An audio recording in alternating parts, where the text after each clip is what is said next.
La France à la veille d'une deuxième journée de mobilisation contre la réforme des retraites et la bataille a commencé aujourd'hui à l'Assemblée nationale. Les députés ont donné le coup d'envoi des débats en commission. Alors pourquoi 72% des Français ne veulent pas de cette réforme? Le rapport des Français au travail a-t-il changé? Avec nous pour en parler, Léonidas Kalogeropoulos, bonsoir. Bonsoir. Bienvenue à vous sur TV5 Monde, vice-président du mouvement éthique et PDG du cabinet Médiation et Arguments, fondateur des Entrepreneurs pour la République. Signalons aussi votre rapport, l'entrepreneurialisme ou les nouvelles lumières d'une France qui ose. Mathieu Slama, bonsoir et bienvenue sur TV5 Monde. Vous êtes essayiste, vous enseignez la communication et vous êtes auteur du récent Adieu la liberté, essai sur la société disciplinaire, presse de la cité. Alors un ouvrage, Mathieu Slama, dans lequel vous dressez votre bilan du macronisme que vous définissez, je cite, comme une contre-révolution managériale aux accents profondément réactionnaires et autoritaires. Une fois qu'on a dit ça, je ne vous demande pas si vous êtes pour ou contre cette réforme. Voilà. Ou plutôt, est-ce que c'est une réforme ou une contre-réforme? C'est une réforme, mais tout à fait contre-révolutionnaire et qui va à rebours de toutes les batailles républicaines. Ça, oui. Donc, pourquoi? Parce que toute l'histoire de notre pays depuis les débuts de la République, c'est l'histoire de la réduction du temps de travail. Voilà. Donc on a eu les congés payés, les congés maternité, on a eu les retraites en 45 quand même. Donc l'idée même que à un moment donné dans sa vie, on arrête de travailler pour profiter et avoir du temps pour soi, etc. quand on atteint un certain âge. On a eu la retraite à 60 ans avec Mitterrand, etc. Donc toute l'histoire de la République, c'est l'histoire de la réduction du temps de travail. Et Qu'est-ce qui se passe depuis quelques années, notamment avec Emmanuel Macron? C'est on va à rebours de toute cette histoire et on dit vous allez travailler plus. Voilà. Vous allez bosser plus parce que d'une part, travailler, c'est l'émancipation, c'est l'accomplissement de soi, etc. Ce qui est la réalité d'une minorité de Français, à mon sens, mais on y reviendra, je pense, sur ce sujet-là. Mais juste, pardonnez-moi de vous couper, mais l'argent, vous le trouvez où? Alors, on dit qu'il faut de l'argent pour financer ce système que l'on dit effectivement plutôt, enfin en tout cas généreux. Alors pour l'instant, le système de retraite est excédentaire. C'est le Conseil d'orientation des retraites qui le dit lui-même. D'autre part, on a une trajectoire financière qui est maîtrisée, a priori selon les différents scénarios du corps, voilà, où on aurait des chiffres de 10 milliards de déficit par an. 10 milliards de déficit par an. Bon, alors vous allez me dire que pour 10 milliards de déficit par an, on va faire travailler 2 ans de plus les Français. Donc on l'a compris, pour vous, cette idéologie... Mais 10 milliards, on peut les trouver tout à fait de plein de manières différentes. Vous savez, les aides aux entreprises, c'est 150 milliards d'euros par an. 150 milliards. 10 milliards, ça se trouve. Alors, ça se simplement, je suis d'abord votre postulat selon lequel l'histoire de la République, ce serait l'histoire de la réduction du temps de travail, me semble être une réduction de la République qui est extrêmement caricaturale. L'histoire de la République, c'est le fait qu'on mobilise des moyens pour payer les retraites. Et si on veut continuer à payer les retraites et même à valoriser les retraites, il faut effectivement modifier le système. Pour une raison extrêmement simple, c'est que le nombre d'actifs sur lequel repose la redistribution des retraites aujourd'hui est de moins en moins important et que les gens vivent de plus en plus longtemps. Donc c'est une équation mathématique assez simple pour laquelle la totalité des pays, c'est vraiment totalement république. Et de surcroît, nous n'avons pas que les retraites, nous avons la totalité de notre système de protection sociale qui repose sur la richesse que nous produisons. Que tout le monde vous paraît juste et bonne cette réforme? Que tout le monde travaille davantage me semble juste, me semble être tout simplement, parce que j'aime énormément mon pays et que je veux que l'on soit capable d'être un pays ambitieux sur beaucoup de sujets, et notamment la protection sociale, il faut que nous soyons capables de la supporter. Or, aujourd'hui, nous sommes en déficit de partout. Les déficits...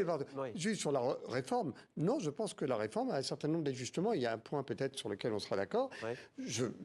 Travailler davantage tous, oui, peut-être pas tous autant. Il me semble que lorsque l'on a un métier qui est plus aliénant qu'émancipateur, peut-être que l'on pourrait travailler un peu plus et que lorsqu'on a un travail que l'on a démarré à 25, 26 ans parce qu'on a fait des études et qui est davantage intellectuel et peut-être davantage épanouissant. Mais vous qui êtes l'entrepreneuriat, et on va voir avec vous ce que c'est l'entrepreneurialisme, comment expliquez-vous que pour la première fois on voit des gens du privé dans la rue, notamment des boulangers, on l'a vu certes avec le contexte de l'inflation, mais des boulangers sont des entrepreneurs. Oui, je pense que l'on ne peut pas mélanger les manifestations des boulangers qui sont en train de tirer la sonnette d'alarme sur leur équilibre économique. Il y a eu des gens du privé dans la rue. Non, mais il y a eu des gens du privé dans la rue. Il me semble, en revanche, que la très, très grande majorité vient de troupes issues du monde public. Et il me semble que nous sommes en train d'apprendre quelque chose que devrait nous interpeller tous, c'est qu'il y a une gigantesque souffrance au travail dans le monde public, que ce soit à la SNCF, à la RATP, de l'éducation nationale, dans énormément d'administrations publiques. Et ça, c'est une véritable difficulté. Les gens ont envie de d'en sortir le plus vite possible. Et donc l'idée que l'on peut se faire un peu collectivement d'un travail émancipateur... Alors justement, quel est le rapport des Français au travail? Je vais vous poser la question, mais d'abord, écoutez, Laurent Berger, le numéro 1 de la CFDT, c'était ce matin chez nos confrères de France Télévisions.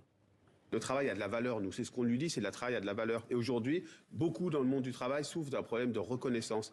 De reconnaissance par les salaires, la reconnaissance par de bonnes conditions de travail, par la non-altération physique et psychique du travail. Il aurait fallu commencer par ça, par se poser sur la question du travail. Donc moi, je ne me ferai pas prendre au piège de M. Darmanin, qui est en gros de dire, il y aurait d'un côté ceux qui pensent qu'il faut travailler, que le travail est un élément important de la vie, puis les autres les feignants.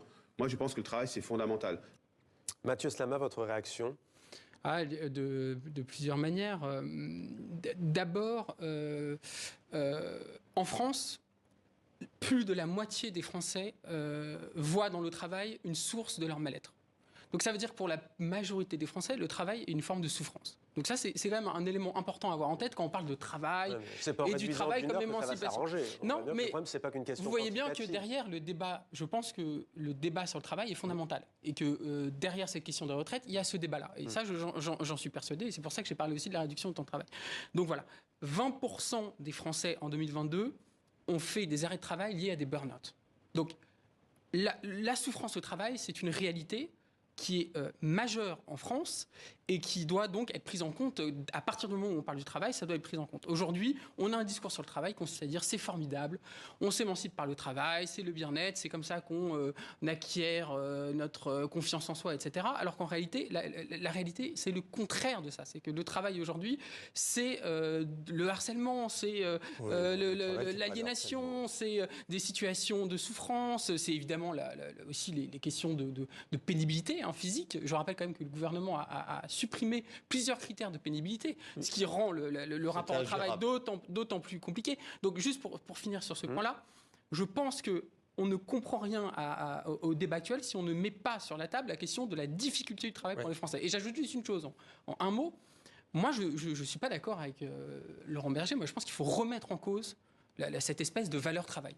Moi, je suis contre cette idée de valeur travail comme une sorte de valeur absolument suprême de notre pays. Encore une fois, je pense que l'enjeu des prochaines années, c'est de concilier le travail avec le temps pour soi et d'arriver à organiser une société qui ne soit pas seulement centrée sur le travail, mais aussi sur le temps pour soi, le loisir, etc. Alors, ça, je crois presque au droit à la paresse. Oui, mais je vous ai bien entendu. C'est bien que vous le disiez. Ça permet d'éviter de devoir l'anticiper dans vos propos. Il s'avère juste que si on a de la capacité de distribuer effectivement des retraites, c'est parce qu'il y a du travail qui permet de créer de la richesse. D'autre part, potentiellement, il faudrait que le travail soit émancipateur et épanouissant. Je trouve d'ailleurs que l'on a très très mal traité cette question qui est fondamentale simplement avec la réduction du temps de travail. Je trouve beaucoup plus vertueux de faire en sorte que l'on passe des journées, des semaines passionnantes dans son travail et qu'on ait envie d'y rester, plutôt que simplement commencer à faire le compte... Mais vous sentez un engouement pour l'entrepreneuriat, vous? Mais attendez, c'est même pas un engouement pour l'entrepreneuriat. On a 1 million de nouveaux entrepreneurs. Il y a quelques années, on n'était qu'à 500 000. C'est un boom pour l'entrepreneuriat qui est fabuleux. Et je vous signale d'ailleurs qu'il y a à peu près 20% de ces nouveaux entrepreneurs qui montent une activité à côté pour travailler en plus de leur activité de salarié. C'est donc en rien... un droit à la paresse que je viens d'entendre à l'instant, qui est pour moi une aberration, j'allais presque dire, philosophique ou psychologique, mais je ne veux pas rentrer dans... c'est quoi l'entrepreneurialisme, vous? Parce qu'en fait, si je vous dis que vous êtes un libéral, vous n'allez pas aimer du tout.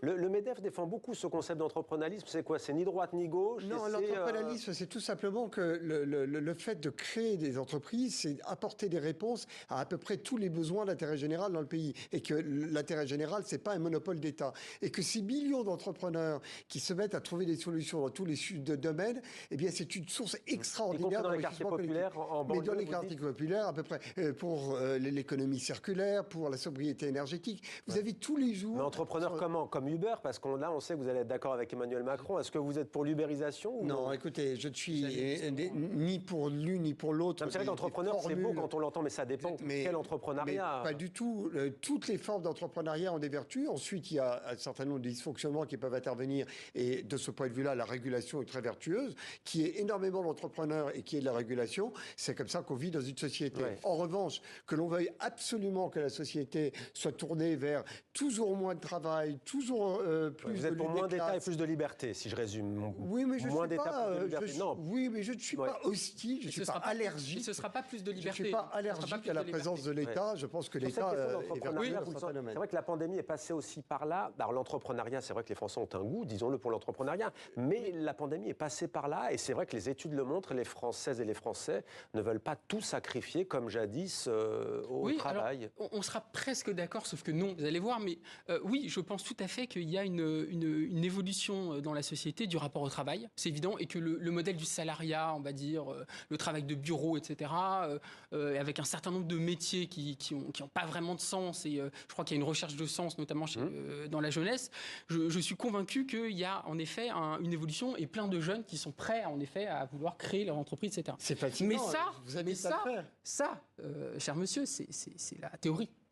Mais alors la pratique, c'est quoi? La pratique, c'est que les entrepreneurs, pour leur majorité, c'est des héritiers. C'est des gens qui bénéficient d'une Non, mais fortune. pardonnez-moi, vous parlez d'un non, homme ça qui c'est n'est des plus. chiffres. Hein. Mais non, C'est la majorité des écoutez, entrepreneurs venez voir, qui les réussissent sont entrepreneurs. des Les héritiers, vous dites qu'ils reprennent l'entreprise des parents, par exemple? Ou alors qui ont un capital existant, économique, social existant, et qui leur permet de créer leur entreprise, etc. Et ça, c'est un fait. Mais pardonnez-moi, regardez les déterminés de La Moussa réalité, Camara, c'est que sur la réalité, c'est qu'on n'est pas tous égaux face à l'entrepreneuriat. Et c'est pour ça que je pense que, Mais encore une fois, œuvrez pour diffuser votre discours Oui, il peut y avoir des tremplins. votre discours, on va dire, est très abstrait. C'est-à-dire que Mais non, aujourd'hui, c'est que des l'entrepreneuriat, entreprises qui sont pour derrière notamment mon les discours. catégories populaires, l'entrepreneuriat, c'est quoi? C'est l'ubérisation. C'est-à-dire que c'est les petits boulots super mal payés, qui sont complètement en dehors du cadre du droit du travail normal. Vous savez quoi? Et Vous allez qui- être très et heureux. qui- Pas que, il y a des Pas que, entrepreneurs vous allez être très heureux. entreprennent. Et Des heureusement, dizaines c'est ce qu'on de appelle milliers l'ascenseur d'entrepreneurs dans les social. quartiers populaires. Ça, c'est le grand danger. Ça, c'est le grand danger, c'est qu'on nous fasse rêver d'une sorte de mirage entrepreneurial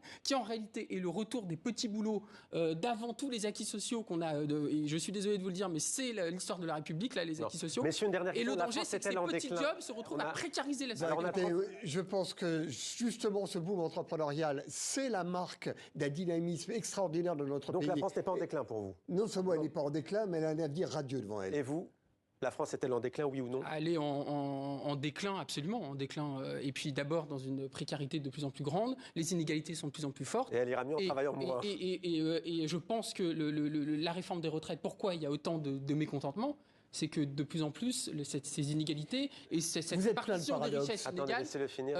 deviennent insupportables pour de plus en plus de Français. Donc c'est ça, je pense, le sujet majeur, avant les questions de déficit, etc. Vous êtes mettez plein en de avant. paradoxes. Moi, je parce crois que la première vous question, voulez c'est pas les que la inégalités France, On va et la montée de la vous voulez précarité pas en que la France. France s'appauvrisse, mais vous voulez pas non plus qu'elle s'enrichisse. Si, bien C'est ça sûr. le paradoxe. Bien sûr, bien sûr. Alors, Mais pour peut-être vous la dire même les richesse. en prenant un redistribuant, D'accord. redistribuant Donc les vous avez richesses. une Voilà. seule Ça solution. s'appelle la redistribution Voilà, des richesses. d'accord. Vous On est le savez, pays le plus c'est une vieille redistributeur idée. du On monde. a Une vieille idée trouvé- C'est une progressiste. vieille idée, mais vous trouvez que c'est jamais assez. On a trouvé un petit point commun tout à l'heure, il fallait bien le percevoir. Voilà, Merci il fallait beaucoup, bien le messieurs. percevoir. On a eu une seconde. Merci point commun. Leonidas Merci. Kalogeropoulos, merci Mathieu Slama Merci. d'être venu débattre sur notre plateau. On va